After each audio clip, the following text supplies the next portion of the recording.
Warahmatullahi wabarakatuh. Waalaikumsalam warahmatullahi wabarakatuh. Kedengeran nggak yang di ujung ya? Puntap-puntap pakai kereta. Ya Allah, alhamdulillah. Alhamdulillahilladzi an'ama 'alaina bi ni'matil iman wal islam. Wassalatu wassalamu ala khairil anam wa ala alihi wa ashabihi ahlil ilmi wal hikmati wal hikam. Rabbi shrah li sadri wa yassir li amri wa hlul 'uqdatam min lisani yafqahu qawli. Subhanaka la ilma lana illa ma 'allamtana innaka antal alimul hakim. Allahumma nawwir qulubana bi nuri hidayatika kama nawwartal arda bi nuri syamsika abadan abada bi rahmatika ya arhamar rahimin. Al-mukarramun, para kiai, para asatid, alhamdulillah hadir malam hari ini menyertai kita, para guru-guru kita, khusus Al-Mukarram Kiai Haji Dr. Anas Abdul Mujib Ata'anallah bituli hayati, guru kita Ustaz M. Ja'wani Asir, guru kita Ustaz Haji Muhammad Dimroh, dan guru-guru kita yang dari Jakarta, dari Condet ya Ustaz ya? Condet, Bekasi, dari Bekasi, alhamdulillah, dengan tim hadrahnya yang begitu ya menarik, yang menjadikan contoh mudah-mudahan bagi hadrah-hadrah di kampung kita. Kampung kita belum ada yang semangat begini. Alhamdulillah dengan kesemangatannya, walaupun 2 jam, alhamdulillah masih tetap semangat. Kalau di sini baru 15 menit udah loyo. Apalagi yang nabuh, yang gede-gede tuh, itu ya. Alhamdulillah. Mudah-mudahan malam hari ini kita menjadikan keberkahan bagi kampung kita adalah insyaallah ilmu-ilmu yang akan kita dapati dari guru-guru kita. Insyaallah malam hari ini banyak guru-guru kita, kiai kita. Para jamaah sekalian, alhamdulillah kita mengucapkan puji serta syukur di malam yang penuh dengan kemuliaan ini. Malam Minggu, harusnya malam Minggu para pemuda pada apel. Tapi alhamdulillah apelnya kita di tempat yang sangat mulia. Dengan barokah, dengan wasilah daripada sahibul hajat Bapak Teddy beserta keluarga, kita bisa bersilaturahmi dari Bekasi yang cukup jauh, dari Rawa Indah, dari Bojong Pondok Terong, sehingga malam hari ini kita bisa melaksanakan kegiatan yang sangat mulia, yaitu thalabul ilmi, dan sekaligus juga membacakan riwayat Maulid Nabi besar Muhammad SAW dalam rangka mendoakan daripada putra daripada Bapak Teddy yang bernama Muhammad Farel. Aman saya bener ya? Farel aja, saya tambahin Muhammad Farel ya. Dan selanjutnya titik-titik namanya saya lupa ya. Salawat serta salam semoga Allah sampaikan kepada penghulu alam Habibina wa syafi'ina wa maulana Muhammad sallallahu alaihi wasallam yang telah memberikan kita hidayah, berikan kita petunjuk dari zaman, dari jalan yang tidak benar menjadi jalan yang penuh dengan kebenaran. Ihdinas shiratal mustaqim. Para jamaah sekalian, malam hari ini doa-doa kita sudah banyak kita panjatkan.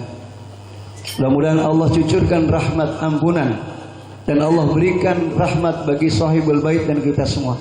Lebih-lebih ketika dibacakan salawat, bahwa salawat itu Allah turunkan rahmat Allah Subhanahu wa taala.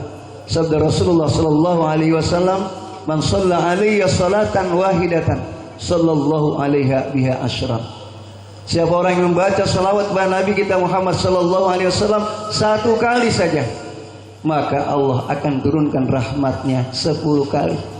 Wa man shalla alayya asr, sallallahu alaiha biha mi'atan. Siapa orang yang baca 1 kali atau 10 kali salawat, maka Allah akan turunkan rahmatnya 100 kali. Berapa banyak tadi salawat yang sudah dibacakan? Mudah-mudahan rahmat Allah akan turun kepada kita. Amin ya Allah. Para jamaah sekalian, bahwa sahibul bait mengundang kita dan menjadikan anaknya ini menjadi anak yang soleh, menjadi anak yang solihah.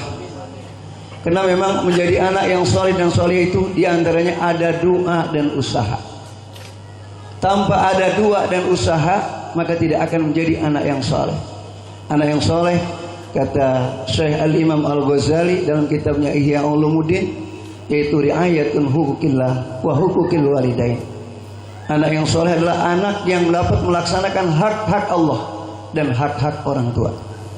Mudah-mudahan daripada putra daripada Pak Teddy ini menjadi anak yang soleh. Yang pertama tadi disampaikan bahwa doa sudah banyak yang kita sampaikan. Bahkan di dalam Al-Quran pun Allah banyak berdoa tentang bagaimana menjadikan anak-anak kita soleh, menjadikan anak-anak kita solihah. Allah berfirman yang kita sudah sering baca di dalam doa. Ini doa kita nih kepada anak-anak kita yang terkadang kita tidak sadar. Terkadang kita bisa hafal doa, tapi untuk inti daripada doa itu kita lupa, kita nggak tahu. Padahal kita baca setiap hari, setiap kali kita sholat. Yaitu Allah berfirman, Rabbana hablana min azwajina wa dzurriyyatina qurrata a'yun waj'alna lil muttaqina imama. Itu doa itu begitu hebat. Rabbana hablana, ya Allah anugerahilah kepada kami. Hablana min azwajina, daripada istri-istri kami, atau kalau istri yang berdoa suami kami. Wa dzurriyyatina, dan anak cucu keturunan kami. Qurrata a'yun, menjadi penyejuk mata. Qurratun artinya bola, a'yun itu mata, menjadi penyejuk mata apabila dipandang enak. Itu doa yang sering kita baca. Waj'alna lil muttaqina imama, jadikanlah kami ketakwaan sebagai pemimpin kami, sebagai imam kami. Itu doa yang sering kita baca. Secara tidak sadar sebenarnya itu doa itu begitu hebat. Di antaranya mendoakan kepada suami, kepada istri. Bila kita sebagai suami, kita doakan istri kita menjadi istri yang soleh, solihah. Seorang istri mendoakan suaminya, suaminya menjadi suami yang soleh. Gimana istri yang soleh? Istri yang betul-betul enak dipandang, enak dilihat. Kata Rasulullah dalam sabdanya, An-nisa al-mar'atun idza nazarta syaratka. Ini jadi ke perempuan ini ya. Ada ibu-ibu juga soalnya nih, ya. Nanti kepada anak yang soleh, kemudian kepada suami yang soleh, pada istri yang solihah. Istri yang solihah, mudah-mudahan yang hadir di sini solihah-solihah semua. Amin. Kata Rasulullah, bagaimana wanita-wanita yang soleh, yang solihah? Sabda Rasulullah Sallallahu Alaihi Wasallam, al-mar'atun idza nazarta syarratka. Seorang wanita bila dipandang menyejukkan, artinya menggetarkan hati, enak dipandang. Tuh. Kadang kan ada istri kita yang dipandang Pak manyun baik, ya. Apalagi suaminya baru pulang kerjanya nggak dapat apa-apa. Ya Allah, bukan manyun lagi, monyong. Udah kayak kukusan. Ya ibu-ibu ya, istri yang solihah itu begitu. Idza nazarta syarratka. Wa idza amartaha ata'aka, bila diperintah oleh suami taati. Wa idza ghibta anha hafizatha bi maliha wa nafsika. Bila suami itu enggak ada, itu dipelihara dirinya dan juga harta daripada suaminya. Itu istri yang soleh. Begitu juga anak-anak kita semua pasti. Para jamaah sekalian, bapak-bapak mengharapkan anak yang soleh dan solihah. Siapapun dia itu, walaupun itu preman sekalipun, ente anak ente mau jadi apa nanti? Anak saya pengen jadi anak yang soleh dan solihah. Pasti. Yang preman yang nggak sembahyang, yang adanya di sono tuh lagi nongkrong mulu tiap hari, ketika ditanya anaknya, pasti anaknya ingin menjadi anak yang soleh dan solihah. Apa harapan kita? Apa yang perlu kita usahakan? Di antaranya tadi dikatakan doa. Setiap waktu, setiap saat orang tuanya tidak lepas daripada doa untuk anaknya. Allah mengajarkan seperti itu. Rabbana hablana min azwajina wa dzurriyyatina qurrata a'yun. Menjadi penyejuk mata, menjadi pengenak mata bila dipandang. Anak sekarang kan Pak, ya. Anak sekarang ini kelihatannya bukan enak dipandang tapi ngenekin. Ya. Ketika disuruh sholat, malah bukan yang mau sholat ya. Apa? Dia lagi main HP aja, lagi nindesin kutu. Terus begitu, kupingnya ditekep sama headset. Gimana mau denger? Udah sekarang budek-budek. Masya Allah. udah lupa sholat, lupa sama orang tuanya. Kemudian kalau disuruh juga udah ntar dulu. Akhirnya keburu kelantar itu disuruh. Terkadang seperti itu. Maka bagaimana untuk menjadi anak yang soleh, menjadi anak yang solihah? Sebagai orang tua bukan hanya cukup dengan doa. Doa tetap kita panjatkan setiap hari, setiap saat. Anak mau sekolah, Allahumma yahdi, Allahu yahdi wa yubarik alaik. Kita doakan anak kita. Kadang kita lupa, Pak. Lupa, Bu, kalau anak kita mau sekolah, mau belajar, boro-boro doain. Kadang dia minta jajan, lu jajan mulu lu. Udah sono pergi lu sekolah lu. Males banget lu sekolah, malah disumpahin tuh bocah. Bro, apa harus kita, memang sulit juga, Bu, Pak, mendidik anak tuh. Bahkan mendidik anak itu bukan anak itu masih kecil saja atau sudah lahir saja. Bahkan mendidik anak mulai kita pembuatannya, mulai dari memproduksinya. Kadang anak sekarang ini kita agak sulit. Gimana? Terkadang kita salahin anaknya, lu bandel banget, lu salah. Ya terkadang kan begitu kita ngomongnya. Padahal yang bandel bukan anaknya. Mungkin kita harus koreksi diri kita. Bagaimana cara kita di dalam membuat anak. Bahkan Rasulullah mengajarkan kita mulai dari acara resepsinya. Dari resepsi dalam pernikahan daripada anak-anak kita. Resepsi ada coket. Resepsi dangdut. Di sini mah nggak pernah ada, nggak pernah sekali. Banyak ya. Mungkin kalau di Bekasi jarang ya, jarang sekali. 2 kali mah ada. Insya Allah sama Pak, Bekasi sama sini bahasanya juga sama. Ya, ada RT segala gitu, sama dah. Memang kita mah Jakarta pinggiran. Terkadang seperti itu, kita lupa kepada kita cara membuat anak kita. Terkadang kita salahin anaknya, padahal orang tuanya juga salah. Di dalam kita, Rasulullah mengajarkan bagaimana cara tidurnya. Kadang kita orang-orang sini Pak, nggak tahu di Bekasi yang lain lagi. Itu kalau udah jadi suami istri, terutama yang masih muda-muda, yang masih senang, masih juga memproduksi anak. Yang tua-tua udah nggak ada produksinya. Tuh, makanya kalau nganten baru perlu diingatkan. Bagaimana bukan hanya anak itu sudah lahir, sudah ada di dunia saja, tapi mulai dari cara pembuatannya. Rasulullah mengajarkan kalau dia mau kita cara membuat anak atau cara memproduksi anak, pertama tidurnya sudah harus rapi, berwudu dulu, kemudian sholat tahajud dulu, atau sholat hajat dulu, atau sholat sunat dulu, dan lain sebagainya. Baca Yasin dulu 3 balik. Itu seperti itu. Ini mah boro-boro Pak. Bocah mah bandel-bandel banget sekarang mah. Ngapa emangnya? Boro-boro istrinya wudu, boro-boro baca bismillah, cuci kaki juga kagak. Apalagi habis ronda menangkring udah. Nah, dia punya anak, bisa jadi anak bandel-bandel. Masya Allah. Jadi dari mulai sejak bagaimana anak itu kita mulai proses pembuatannya. Kemudian makanan juga mereka itu tidak disitir, tidak disaring, apa aja dikasih makan tuh bocah. Makanya kalau bocah bandel-bandel sekarang itu seperti itu.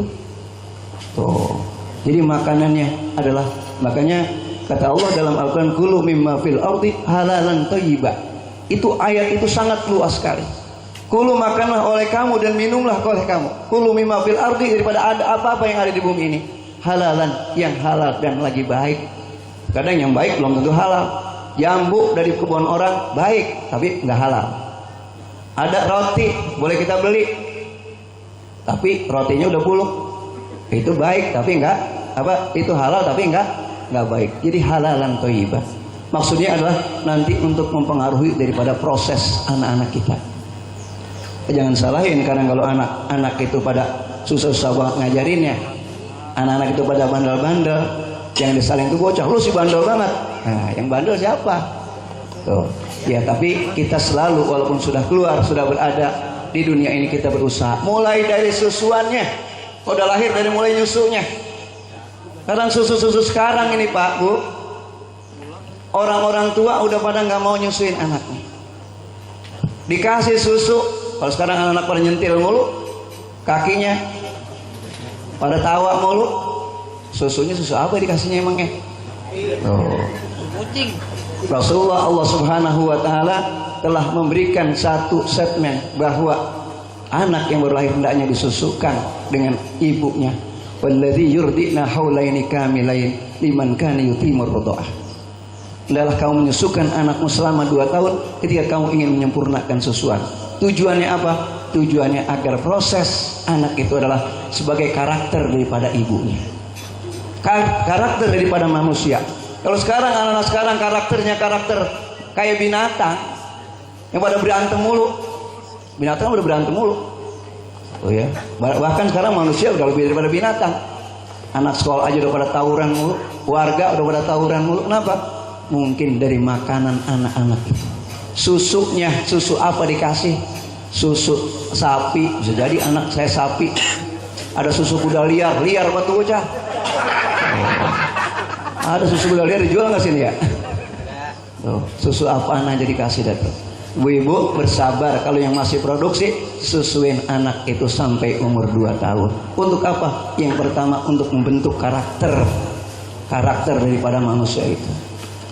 Kalau nyusuin anak sebenarnya sering udah kita ungkapkan itu adalah merupakan satu keuntungan bagi ibu-ibu yang menyusui anak.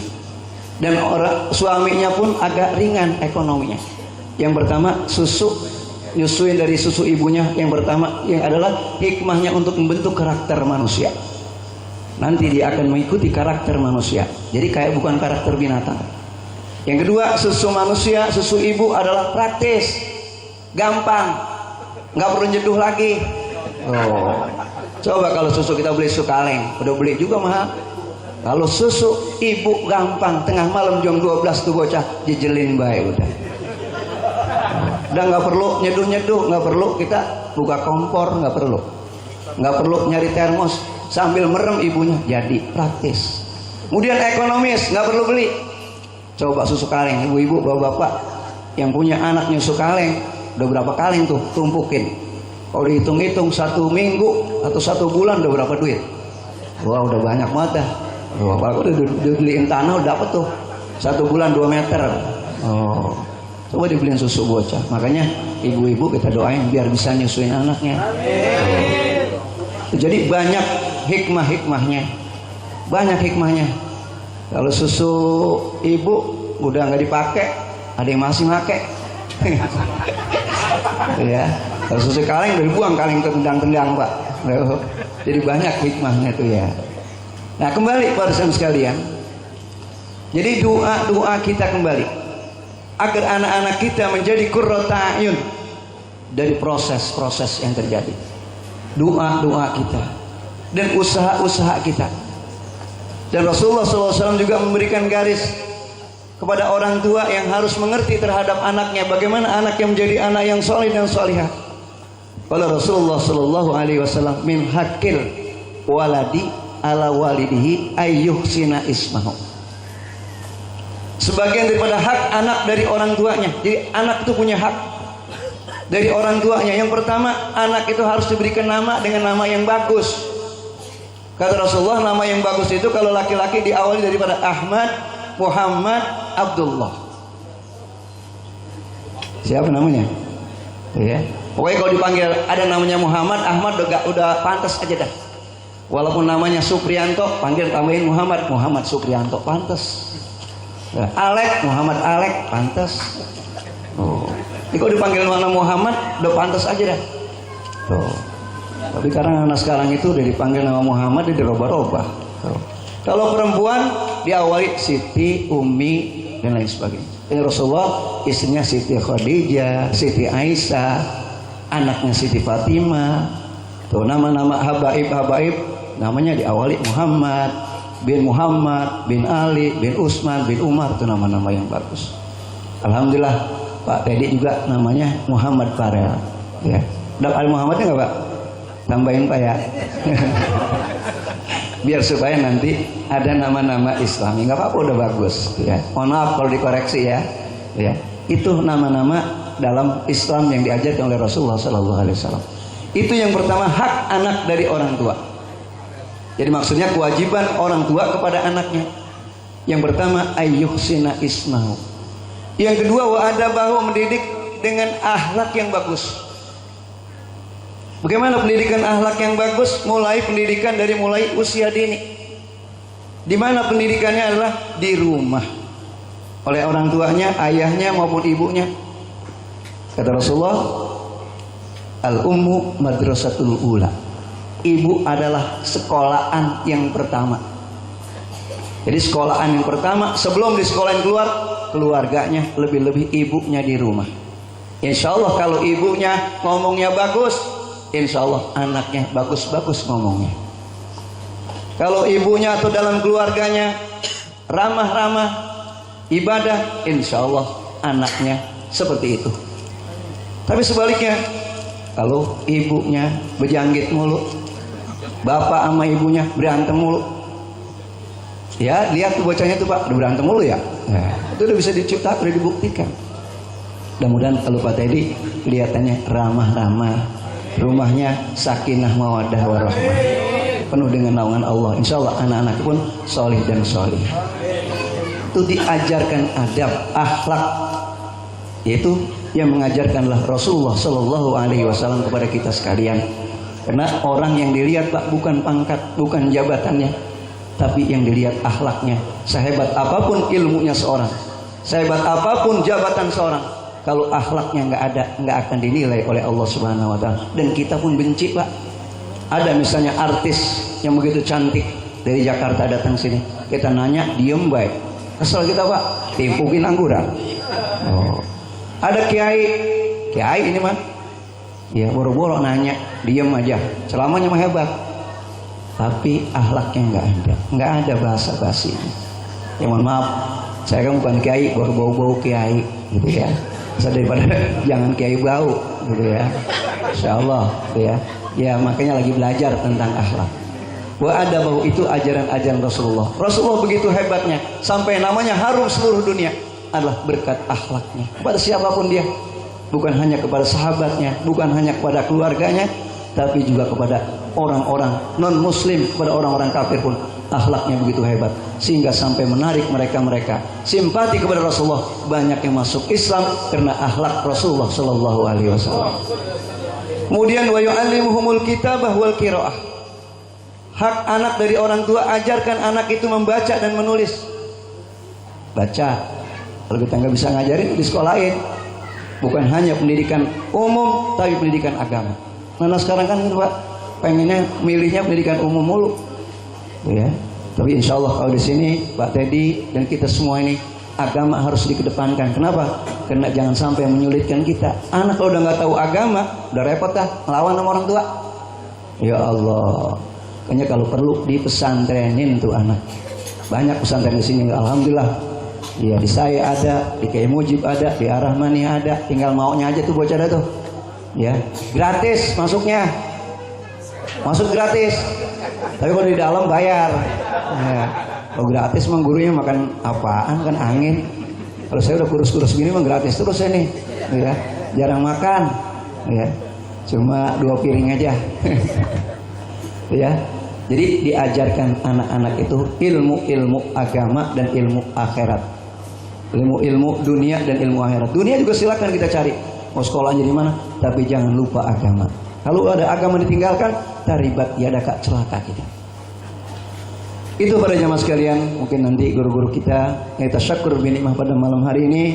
Ya Pak Teddy mengundang kita bersama. Mudah-mudahan apa yang sudah dilakukan dengan banyak mengeluarkan biaya dan banyak sudah pengorbanannya dan tenaganya untuk memfasilitasi daripada doa-doa yang kita panjatkan, wabil khusus untuk putranya yang tercinta. Mudah-mudahan doa-doa kita diijabah oleh Allah Subhanahu Wa Taala. Anak yang dihitan maupun anak yang lainnya, Allah jadikan anak yang salih dan salihat. Pak Teddy beserta keluarganya Allah jadikan sakinah mawaddah warahmah, penuh dengan keberkahan dengan doa-doa kita bersama. Yang hadir semuanya dari sini sampai ujung sono, yang kelihatan maupun yang nggak kelihatan. Kata Pak RT tadi, yang nggak kelihatan mah makhluk halus. Oh, makhluk halus, dia makhluk kasar. Insyaallah mudah-mudahan Allah berikan kita keberkahan. Saja kita baca suratul Fatihah 1 kali. Mudah-mudahan untuk menambah, tadi doanya udah banyak banget Pak, udah sererodan dari awal sampai akhir. Kita baca 1 kali. Ini adalah ya tasyakkur binikmah saya kehadiran untuk kita baca suratul Fatihah. Al-Fatihah. أعوذ بالله من الشيطان الرجيم بسم الله الرحمن الرحيم الحمد لله رب العالمين الرحمن الرحيم مالك يوم الدين إياك نعبد وإياك نستعين اهدنا الصراط المستقيم صراط الذين أنعمت عليهم غير المغضوب عليهم ولا الضالين آمين. Mohon maaf segala kurangan yang harus saya ceramah tuh Kiai Abdul Mujib. Saya cuma diundang mau hadir aja. Disuruh ceramah yang ngomong juga gitu ya. Itu aja, mohon maaf segala kurangan. Alhamdulillah majmain. Assalamualaikum warahmatullahi wabarakatuh. Waalaikumsalam warahmatullahi wabarakatuh.